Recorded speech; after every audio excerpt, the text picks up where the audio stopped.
Olá, estamos dando início a mais um programa de debates Le Monde Diplomatique Brasil, uma iniciativa do jornal Le Monde Diplomatique Brasil, em parceria com a TV PUC, com o canal universitário e com a TVT, a TV dos Trabalhadores. Hoje nós vamos tratar um problema que é a situação no mundo urbano, a situação difícil por que passam os governos municipais sem o devido apoio do governo federal, com uma pandemia, com um quadro recessivo na economia. O que esses governos podem fazer para melhorar a vida dos cidadãos? Para tratar dessa questão, nós convidamos duas pessoas especialistas na área. Eu quero apresentar para vocês o Mário Reale.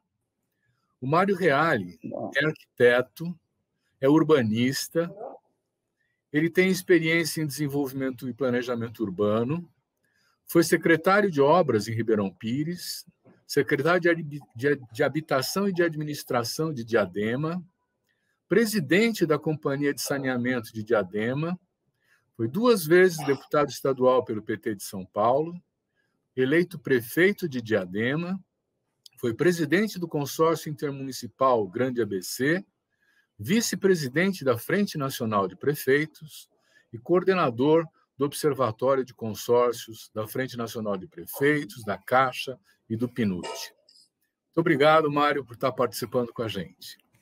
Quero apresentar também alguém que dispensa apresentação, mas, em todo caso, é o professor Ladislau Dobor. Ele é economista, ele é doutor em Ciências Econômicas pela Escola Central de Planejamento e Estatística de Varsóvia, é professor titular de pós-graduação da Pontifícia Universidade Católica de São Paulo e tem uma vasta experiência em áreas de administração e economia, principalmente mudanças tecnológicas, economia dos recursos humanos, economia regional e urbana, planejamento educacional, economia internacional.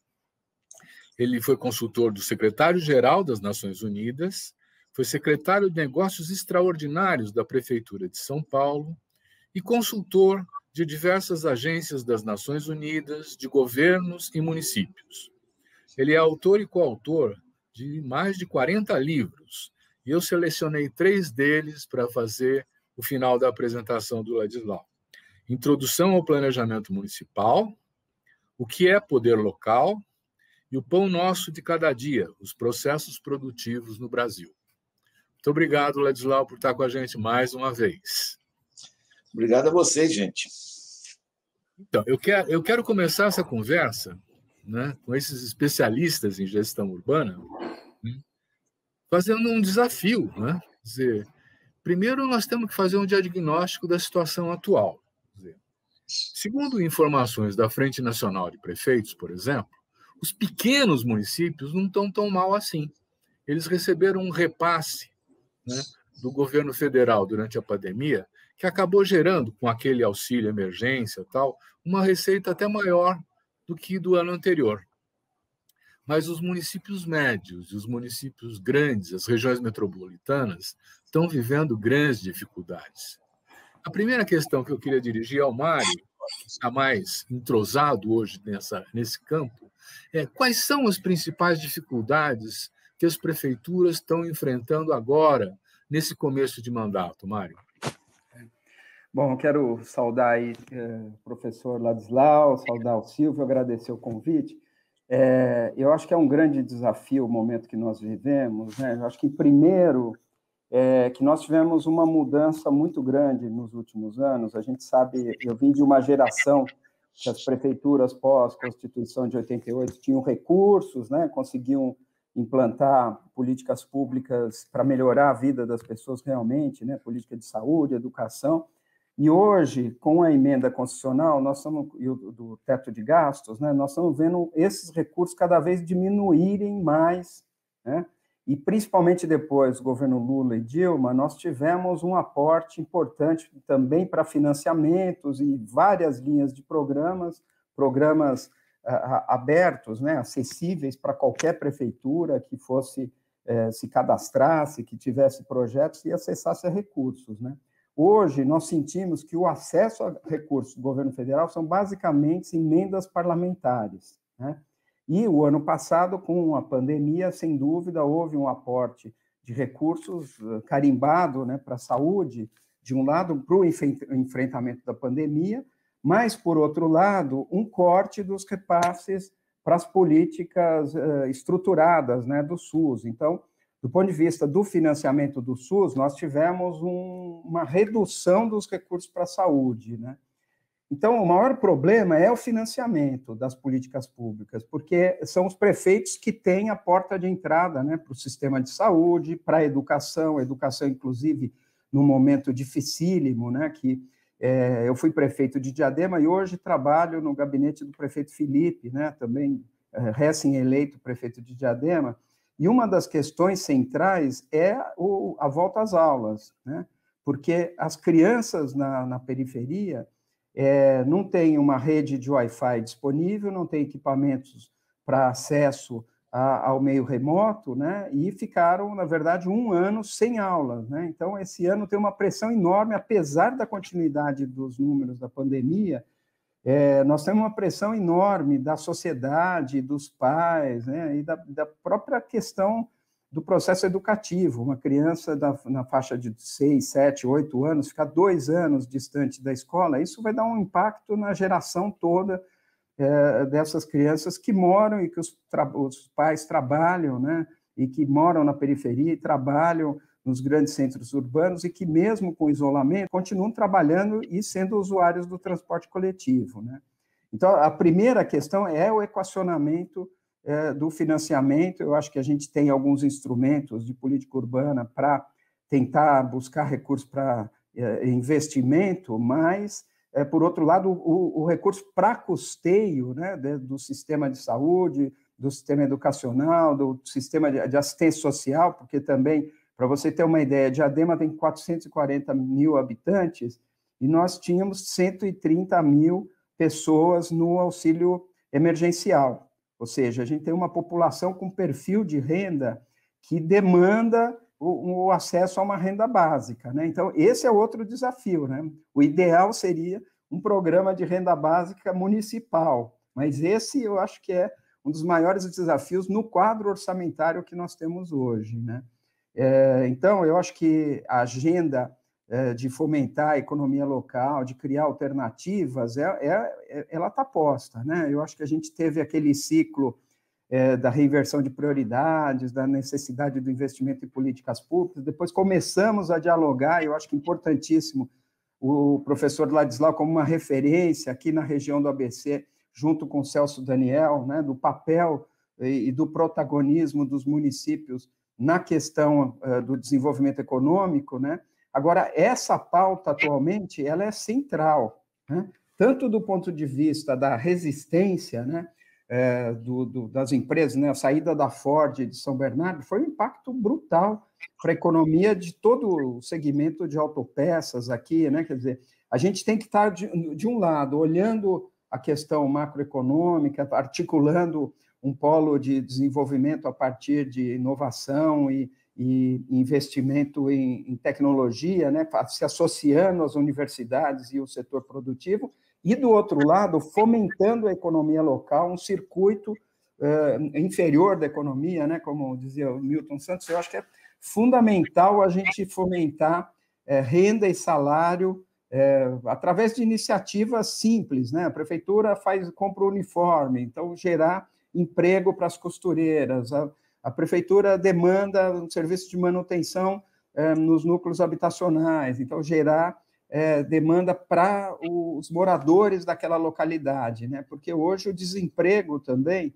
e não só o desemprego, a própria informalidade, e essa nova informalidade que é o tal do empreendedorismo, né? Dos Ubers e companhia, né? Que são uma exploração absurda, exponencial, né, do trabalho. A gente tem que criar alternativas de emprego e renda, isso o tempo todo. Para cada ação, a gente tem que ver o que isso vai gerar de economia para a cidade, né? Porque, na verdade, buscar recursos de fora é isso, depende de emenda parlamentar hoje. Não tem nenhum sistema.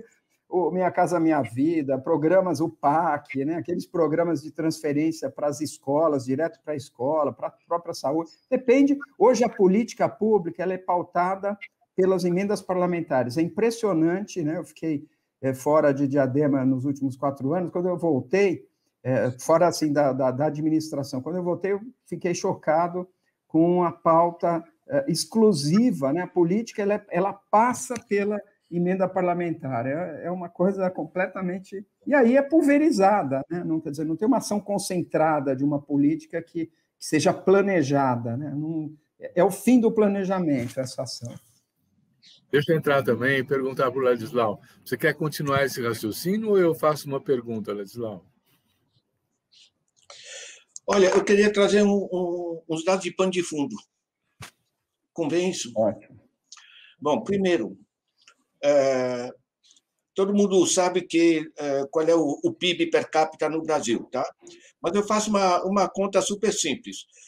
Eu pego o PIB do Brasil, quanto a gente produz anualmente de bens e serviços, divido pela população. Só que eu apresento no seguinte, sabe o que isso dá? Dá R$11 mil por mês por família de 4 pessoas. O que a gente produz hoje no Brasil é R$11 mil por mês por família de 4 pessoas. Eu trabalhei em países africanos de miséria, você não tem como tirar coisa assim. No Brasil não é o caso. No Brasil é desigualdade. Os recursos estão aí. Queria lembrar que 42 pilantras bilionários no Brasil que não produzem, tá? É tudo papéis, é tudo juros, banco, coisa assim. Esses 42 aumentaram suas fortunas em 4 meses da pandemia, de março a julho do ano passado, em 180 bilhões de reais. Tá? Para gente que não produz, encontrar 180 bilhões de reais. Sabe o que é 180 bilhões de reais? É 6 anos de Bolsa Família, para 42 pessoas. E não pagam imposto, desde 95, lucros, dividendos, enfim. Eu estou dando isso porque a gente tem que se dar conta do desajuste estrutural nesse negócio. Tá? Pega um segundo ponto. Nós temos 212 milhões de habitantes, cerca de 150 milhões de adultos. Sabe quantos empregos privados formais tem no Brasil? 33 milhões. Certo? 40 milhões estão no setor informal, estão se virando, 14 milhões estão desempregados, só isso aí já dá 54 milhões. A subutilização da força de trabalho é uma tragédia. Né? Isso tanto é uma tragédia, como tem oportunidades. Né? Tudo quanto é município no Brasil, você tem gente desempregada e você tem coisas a fazer. Certo? Então, isso abre para o que você deve fazer. Eu pego o exemplo do Imperatriz, que eu ando lá, meu pai está enterrado lá, né? Você tem um monte de gente desempregada e um monte de terra parada em volta da cidade. Né? Dá para pegar um hortifruti granjeiro em volta da cidade, dá para pensar um monte de coisa. Um terceiro ponto é o seguinte, nós estamos com a economia paralisada. Tá? O último ano que a gente cresceu foi 2013. 2013 crescemos 3%. Tá? De lá para cá, estamos paralisados. A média de 2014 a 2019, antes da pandemia, é menos 0,4%. Tá? Nós estamos com a economia paralisada e com essa subutilização das capacidades de produção desse país. É o 8º ano que nós estamos parados. Põe a pandemia em cima disso, certo? Esse é o tipo da tragédia. Né? E nós temos uma situação estrutural que exige um pacto federativo. Né? Teve esses R$600 que o Silvio, mas, enfim, mencionou, mas temos essa redução do SUS, a dificuldade de acesso de dinheiro para as escolas, mas é muito mais. O Marcelo Uchoa, eu tive no doutorado dele, ele fez um estudo dos municípios pequenos, em particular do Norte, e ele fez um livro, isso, o que os administradores municipais devem saber. Olha, você administrar o município, 87% da nossa população está nas cidades. Você administrar as cidades, você tem toda a pressão dos dramas, insuficiência para o SUS, insuficiência para a educação, você tem, enfim, todos esses problemas. Né? Eles, com a Constituição de 88, vieram tarefas para os municípios, não veio o dinheiro correspondente, esse sistema não funciona. Tá? Eu queria lembrar que, na Suécia, 72% dos recursos públicos são diretamente transferidos para os poderes locais. Tá? Na Alemanha, mais de 40%. Na China, o Kroiber estudou a China, é mais descentralizado que a Suécia. No Brasil, o que vem efetivamente para o nível municipal é 15%. Isso aqui não funciona, porque a população está nos municípios. Então, você colocar a necessidade de um pacto federativo, e não é só de fluir o dinheiro, você sabe o que é? Porque quando o dinheiro está no nível local, você não está indo para Brasília para conversar com o cara para ver se sai a emenda parlamentar de alguma coisa. Ou na antessala do ministro, né, que vai dizer, que bom te ver, você lembra da construtora, não sei o quê, enfim. Né? Então, na realidade, eu queria colocar esses eixos estruturais, que é o desafio que a gente está enfrentando, que é muito amplo. Eu acho que os prefeitos estão matando cachorro a grito, certo? E eu acho que a importância, inclusive, os contatos que o Mário tem, né, com a frente dos prefeitos, coisa do gênero, tem que se mobilizar, aproveitar essa pandemia, mobilizar todos a gama de prefeitos que temos no Brasil por um sistema decente. O ministro lá em cima não sabe quais são as necessidades de 5.570 municípios. É no nível local que você sabe qual é o córrego que está contaminando as coisas, qual é o bairro que está uma tragédia, enfim, coisa do gênero. As coisas onde funcionam é quando a própria comunidade se reapropria das rédeas do processo. Então, Mário, nós já estamos com um diagnóstico que o que falta mesmo é dinheiro, né? E o governo da cidade também depende da Câmara de Vereadores, quem aprova o orçamento, quem fiscaliza a prefeitura, quem aprova projetos de lei que são políticas públicas, né? Como é que é a relação com a Câmara Municipal em geral? O que nós precisamos? Precisa mudar isso ou não?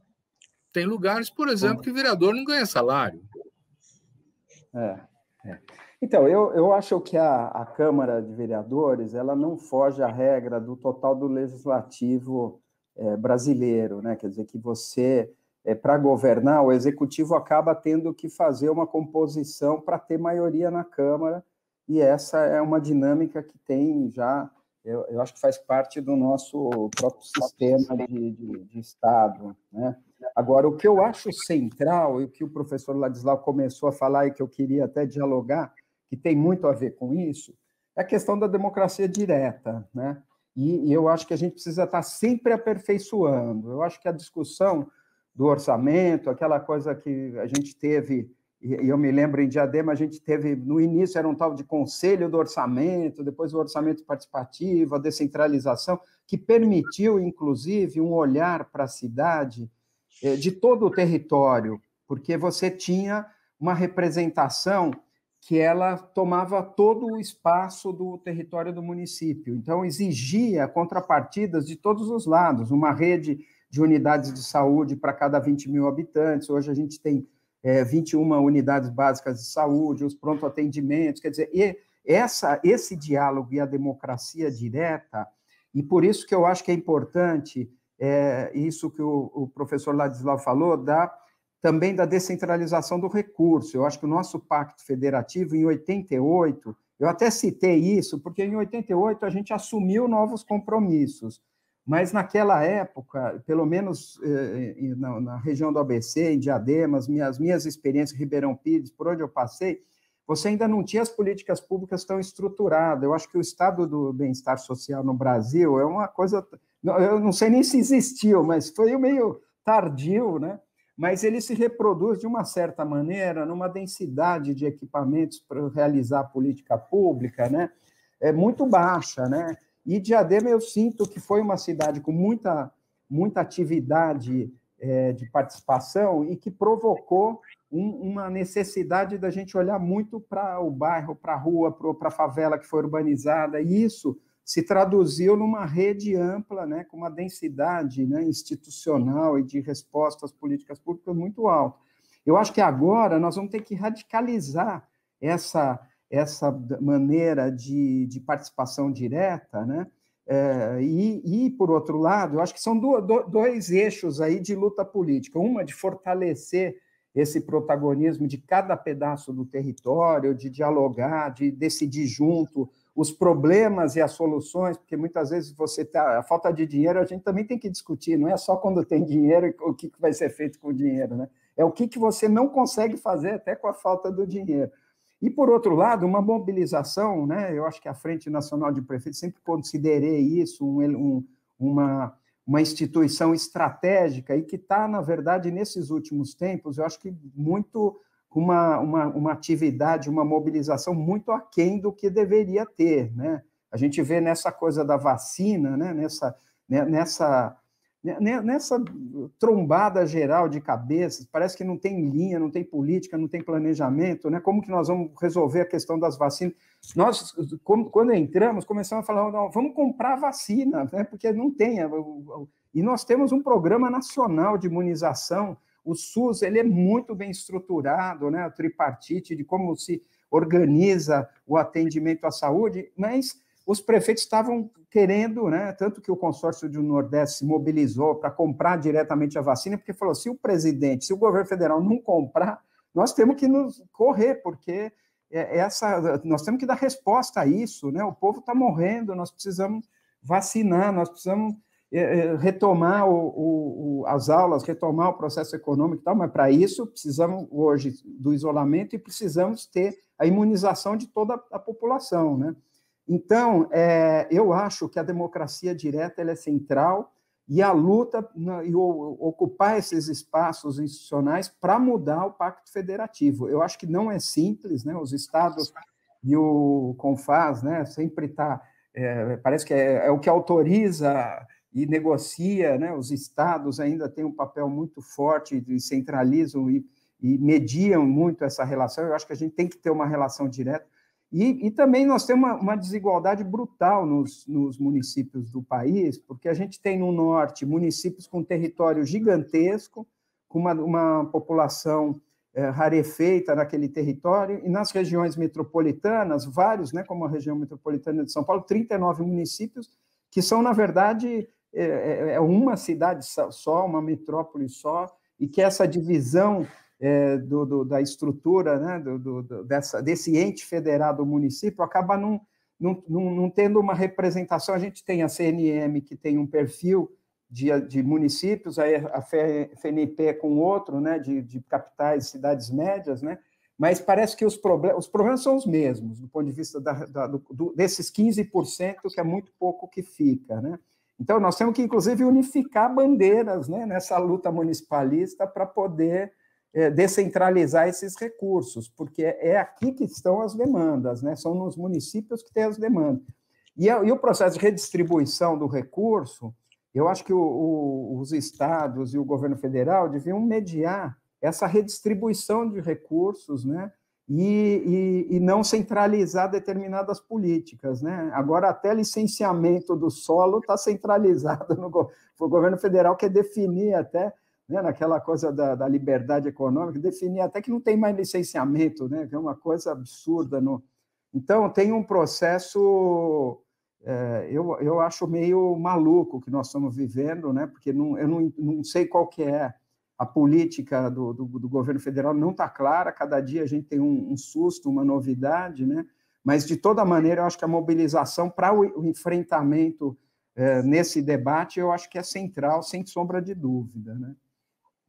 Não, o Ministério das Cidades acabou, né? E precisa ter um planejamento metropolitano. O Dória também acabou com o planejamento metropolitano. Como é que faz para entrosar a complementariedade das políticas no mesmo território? Quer dizer, nessa grande cidade, por exemplo, que o Mário está apontando. Olha, eu acho que tem uma dimensão central.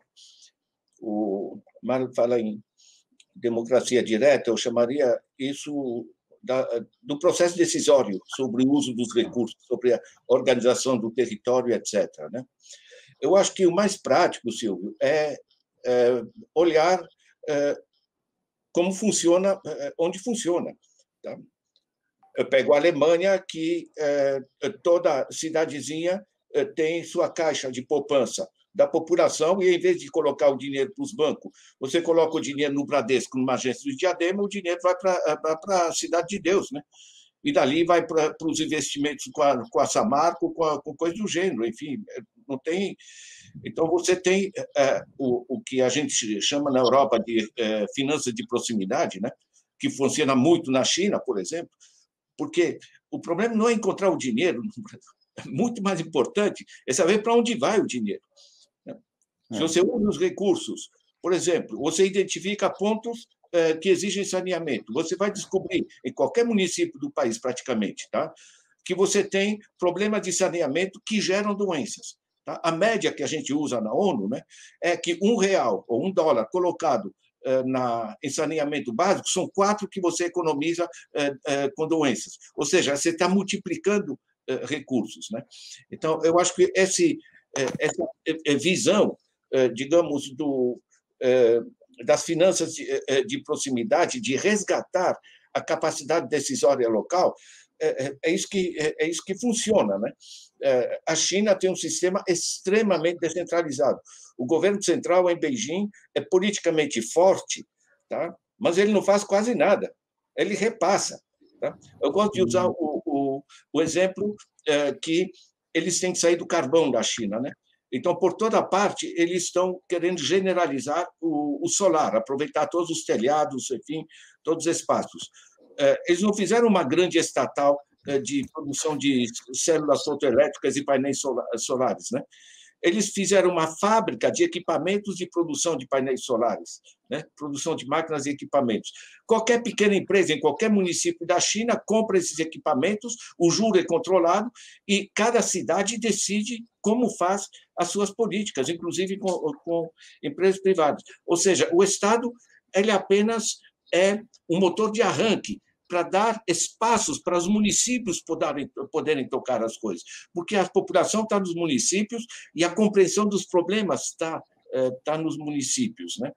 Agora, você tem sistemas, por exemplo, eu ainda tinha me pedido um dos últimos documentos para tentar salvar a Emplasa, né?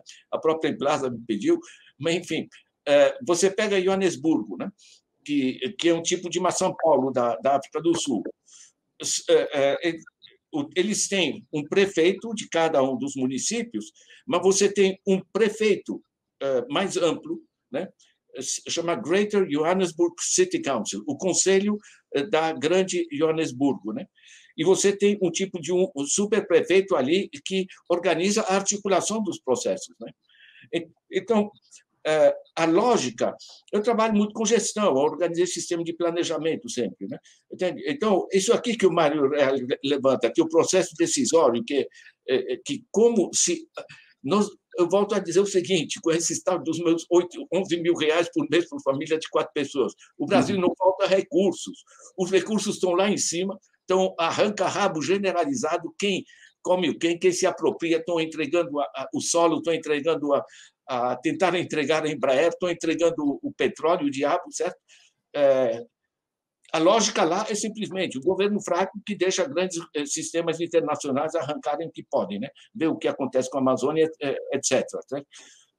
Agora, o resgate do processo decisório no nível local, acho que passa por política que a gente pode discutir. Né? Por exemplo, nós temos uma população desinformada sobre o local. Organizar a boa informação para a cidadania, porque aí fica óbvio para eles as necessidades das coisas. Né?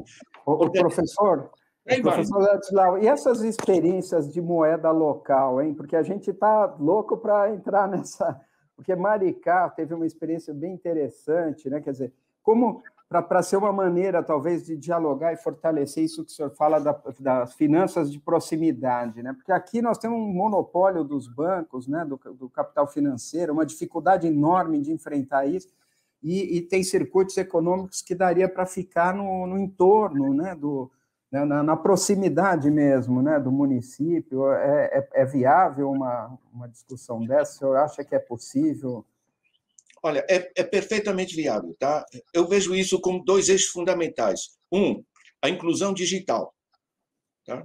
Como foi feito em como é que chama lá, a cidade, Silvio, lá do Rio? Piraí. Tá? Piraí.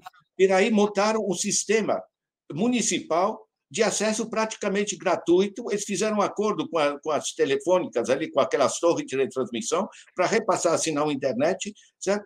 E asseguraram nas escolas, fizeram um acordo com a Intel, um laptop simplificado para a molecada, entende? Isso 15 anos atrás, tá?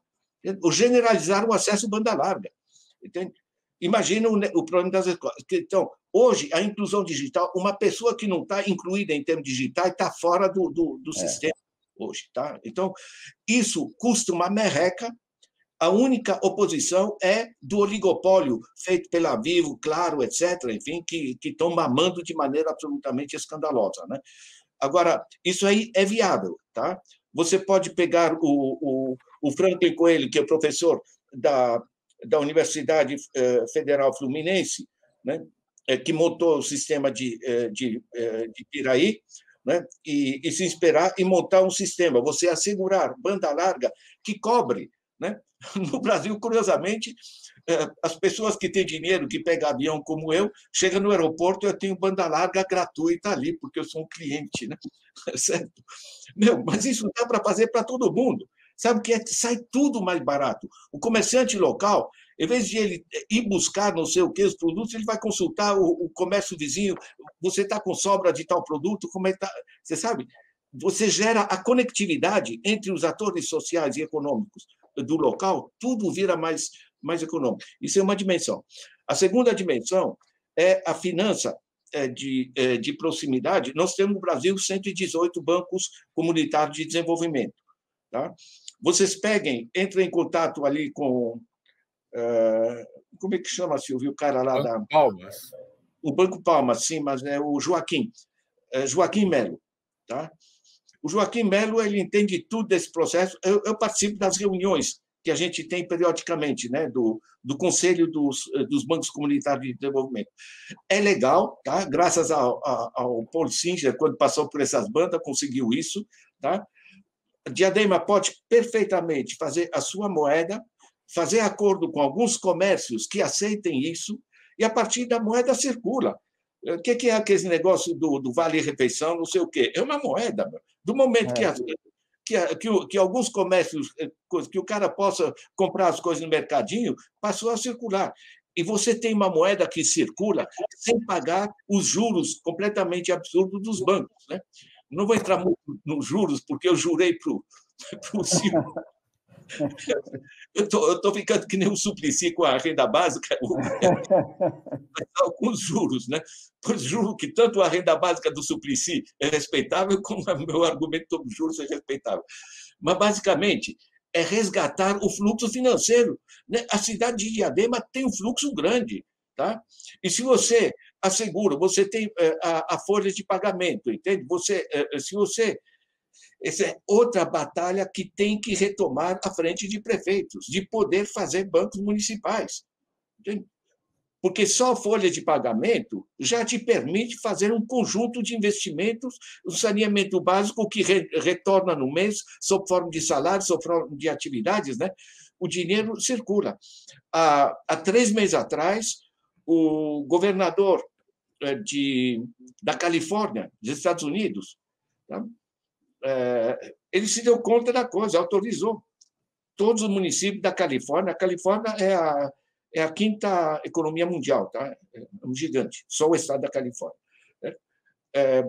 Todos os municípios podem fazer banco público municipal e pegar os fluxos salariais, os repasses, o que venha, passa a ser gerido de maneira local. Você apoia isso numa moeda local, e a moeda local sai mais barato. O pessoal vai descobrir que o cara está parado, mas pode fazer produtos de limpeza, que é tecnologicamente muito simples. Vejam com a comunidade Palmeiras faz isso. As mulheres podem organizar sistemas muito melhores de confecção, né? No conjunto Palmeiras, eles dizem Palma Fashion, eles chamam, né? O sistema. É perfeitamente viável, né? O cartão de crédito deles chama Palma Card, mas o sistema de dinheiro online, você não precisa mais imprimir dinheiro, na realidade, né? Você pode fazer uma moeda local. Para você ter uma ideia, o Quênia, tá? O Quênia, na África, certo? Fizeram uma moeda paralela, para não estar pagando tarifas, etc., para os bancos. As operações com o M-Pesa, que chama moeda paralela, representam 38% do PIB do país, gente. Ou seja, possibilidade tecnológica. Se vocês organizam parcerias, lá com o Federal Fluminense, para ver lá com o Coelho, com os diversos sistemas, né, para aportes de inovações tecnológicas que dinamizem a cidade, olha, dá para transformar muita coisa. Né? Deixa eu entrar nessa conversa, porque eu já estou me animando, percebendo que tem meios de mobilizar recursos para fazer essas coisas. Mas o Mário colocou uma questão central. Ele falou assim, a questão da participação, da decisão no território, como o Ladislau enfatiza, é muito importante. Mas nós não podemos fazer mais do mesmo, porque nós estamos com uma crise ambiental absolutamente séria, né? Quer dizer, a falta de água, a contaminação ambiental, o aquecimento das cidades, as ilhas de calor, os resíduos sólidos. Quer dizer, Mário, nós não podemos gerir as cidades como era feito 15 anos atrás. Quais são as inovações que nós temos que colocar na questão ambiental? O Silvio, eu acho sem dúvida, né? Eu acho que a questão ambiental, eu acho que ela está no radar, eu acho que de todas as gestões, né? E para nós, eu acho que nós tivemos já uma experiência anterior da reciclagem, né? Para você ter ideia, nós estamos hoje numa discussão que a gente herdou do governo passado, uma concessão para a Sabesp para implantar uma usina de incineração em Diadema. Mas, segundo a discussão que nós estamos fazendo com eles querem fazer uma reciclagem antes de incinerar, né? Mas é a partir do combustível derivado de resíduo, né? Mas eu acho que os ambientalistas, incinerar é uma coisa horrível, né? Então, você imagina que o nosso movimento ambientalista lá do ABC, com aquela briga toda que a gente já tem histórica, né? Mas eu acho que a questão da reciclagem, né, a gente tem discutido muito isso também no setor produtivo, né, que a gente precisa colocar uma das questões. Nós temos em Diadema, por exemplo, uma empresa que ela trabalha com sucata, né, e ela pega os automóveis e comprime até umas prensas, né, que ela esmaga aquele carro e fica o carro vira um pacote, né? E do setor automobilístico, uma das coisas que a gente quer discutir, por exemplo, é como fazer mais uma linha de montagem, mas linhas de desmontagem de veículos, né? Porque você vê no Japão, hoje já tem uma certa tradição esse tipo de questão, né? E a gente ainda está nessa coisa eu acho que as cooperativas têm que ser incentivadas para reciclar o plástico, reciclar. Nós temos indústria de tecidos para também tapeçaria, né, que é com base no PET, né? Então, eu acho que todas as cadeias e os arranjos produtivos locais da cadeia de reciclagem, eu acho que é uma questão que nós precisamos organizar, e principalmente na região metropolitana de São Paulo. Eu acho que eu tenho a política de São Paulo, né, e cada município tem uma política em relação a resíduos, por exemplo. Eu acho que a gente tem que unificar, tem que criar uma política metropolitana de resíduos, estabelecer centros de triagens de maneira descentralizada, regional, né? Nós tínhamos, na discussão com a Implaza, uma ideia de criar sub-regiões, como o ABC, a região sudeste, né? Organizando com o município de São Paulo, porque esses municípios têm a dimensão de uma subprefeitura, né, ou de uma prefeitura regional de São Paulo. E a questão da política de resíduos, da política de saneamento também é outra coisa. É um absurdo o Tietê e o Pinheiros ainda, mesmo com todos os investimentos que se fazem, ainda continuarem o Pinheiros daquele jeito, uma lagoa de decantação de esgoto, né? Quer dizer, a gente precisaria ter um tratamento de esgoto e o lançamento dessa água, não só para reuso, mas ela ser reaproveitada para o próprio abastecimento. Eu acho que a gente tem que começar a fechar os ciclos, né? Numa metrópole como São Paulo, eu disse do resíduos, que eu acho que é uma coisa que é mais visível, né? Mas, por exemplo, no abastecimento, eu acho que a água ela é uma água só, né? Ela tem que ser olhada dessa maneira, e ela é usada, e ela teria que retornar e voltar a ser usada, né? Ela teria que ser uma coisa circular. Eu acho que a questão ambiental ela passa um pouco por essa visão de que os insumos, de que a matéria ela precisa voltar a ser utilizada, né? Então, são conceitos, eu acho que do ponto de vista de política pública, que exigem, né? Hoje, cada vez mais, o setor privado está entrando, então a gente precisa ter regulação, precisa ter gestão, a gente tem a gestão e a regulação precisam ser descentralizadas, não dá para a gente ter uma agência como o Arcesp, que cuida da regulação da energia, do saneamento, agora quer cuidar também do resíduo, do estado todo de São Paulo, sem assento das representações regionais. Nós temos que mudar isso, né? Então, é o primeiro passo para a gente começar a pensar nessa questão que os insumos precisam voltar a interagir. A questão da reciclagem, do reuso, ela precisa ser uma mudança radical em todas as políticas públicas que utilizam e transformam os materiais, né, as questões. Então, eu acho isso sem falar no ar, né? Eu estou falando do uso das coisas que a natureza nos oferece, né? E eu acho que isso é central, ter uma consciência e ter principalmente controle sobre essas políticas que dialoguem com os territórios, porque no território, eu me lembro, tinha um exemplo que eu acho fantástico, o Diadema está no divisor de água da cabeceira do Tamanduateí e da Billings, né? E é uma bacia de contribuição da Billings. Então, você imagina alguém que fizesse as suas necessidades em Diadema, depois ia ver, quando ainda tinha o bombeamento do esgoto, dar a volta pelo Tamanduateí, tinha Pinheiros e voltava para Billings, ali do lado, né? Quer dizer, aquela história que a gente... É uma coisa... Esse ciclo tinha que ser... A água tinha que fazer esse ciclo, né? E não o esgoto, né? Vamos ouvir o Ladislau nisso também, que ele entre outras especialidades, ele é especialista de meio ambiente, né? Olha, o seguinte, sabe?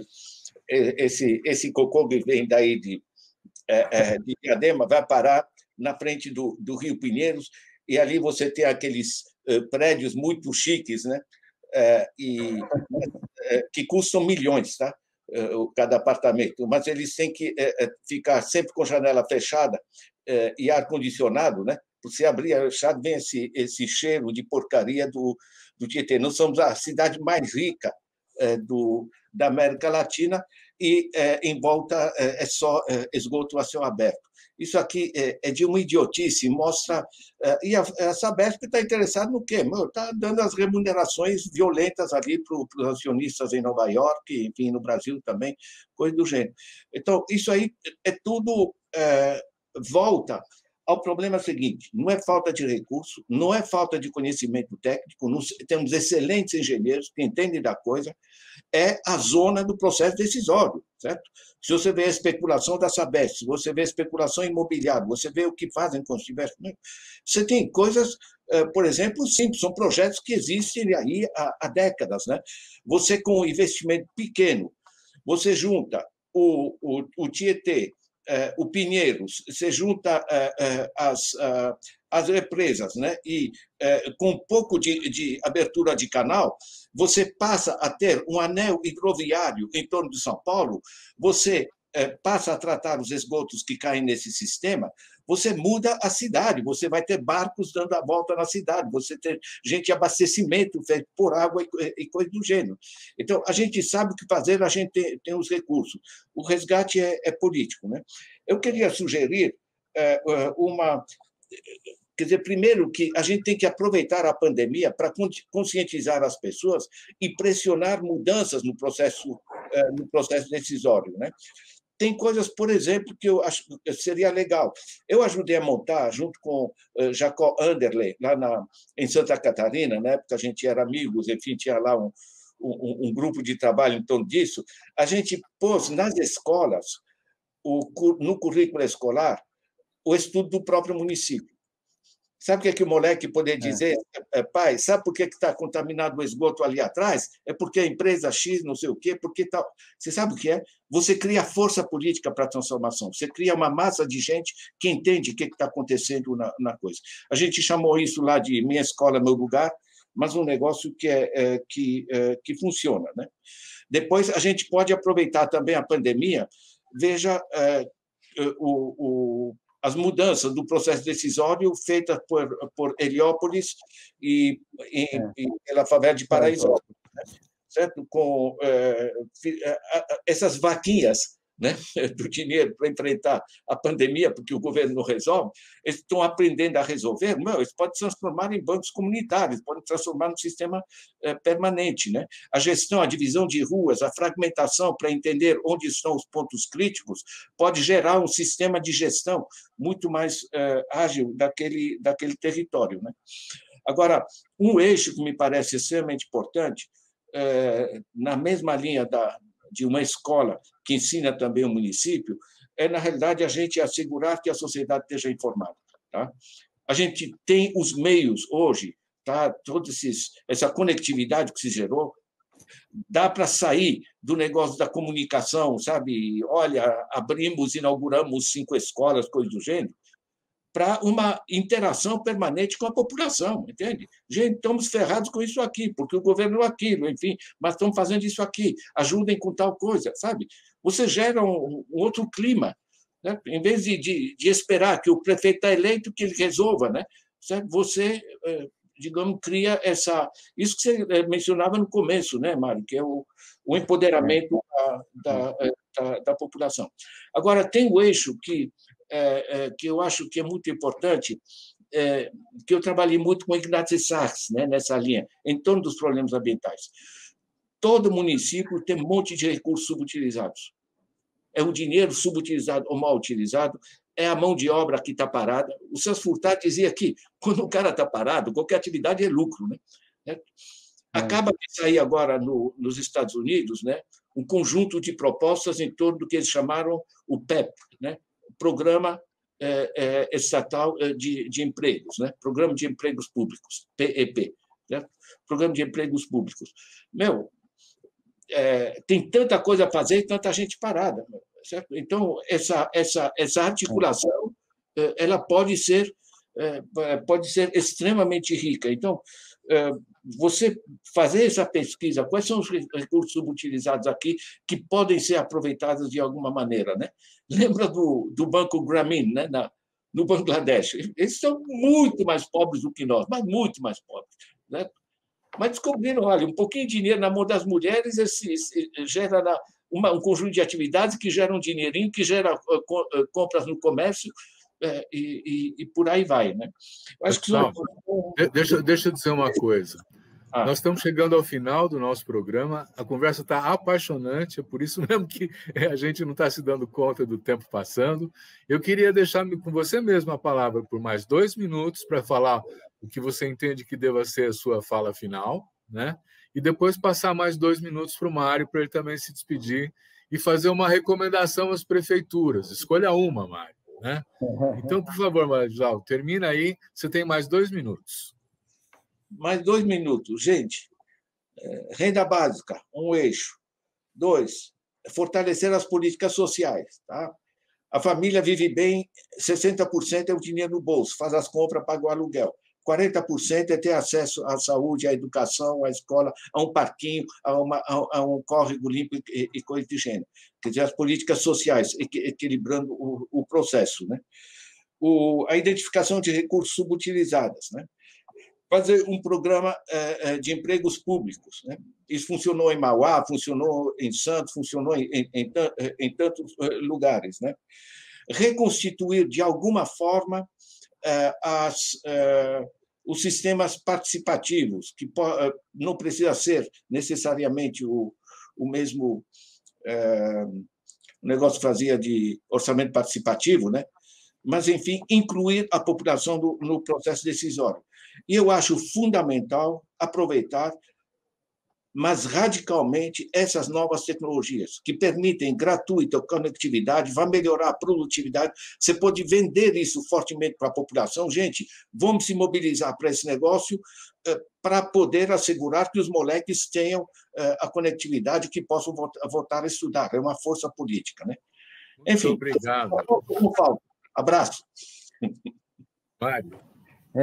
Então, eu vou na linha do professor Ladislau também. Eu colocaria como primeiro ponto realmente a participação e o diálogo permanente com a população, inclusive utilizando as plataformas digitais, né? A gente tem buscado isso até para mudar um pouco esse paradigma das plenárias de orçamento, aquela coisa toda. Eu acho que a gente precisa estar mais rápido agora, com uma comunicação mais efetiva e direta, né? Eu acho que essa coisa do acesso digital, que o professor falou também, é central. Nós tínhamos aqui o Wi-Fi, a diadema conectada, né? Eu acho que isso é central para garantir o acesso, e principalmente a meninada, a juventude, precisa já entrar nessa dimensão, né? Eu acho que tem o nosso trivial de prefeitura, que é o atendimento e fortalecimento das políticas públicas, né, de saúde, educação. Agora, eu acho que a gente precisa fazer, né, nesse atendimento e fortalecer o protagonismo do território, do conhecimento e da identidade, né? Eu acho que esse programa que o senhor falou, Minha Escola, Meu Lugar, é uma coisa que a gente está pensando muito aqui, de como articular os equipamentos públicos para que as pessoas criem uma identidade e se sintam que aquele espaço é o espaço comum dela, e não uma coisa que a prefeitura vem para oferecer o serviço, mas esse é o serviço dela, que ela se aproprie, né? Então, eu acho que essa é uma condição central. E a economia, o fortalecimento da economia local, que é fundamental, né? Quero agradecer muito a participação do Mário Reale e do professor Ladislau Dobor. Foi um papo super interessante. Quero agradecer também a você que nos assiste e dizer que semana que vem tem mais. Obrigado.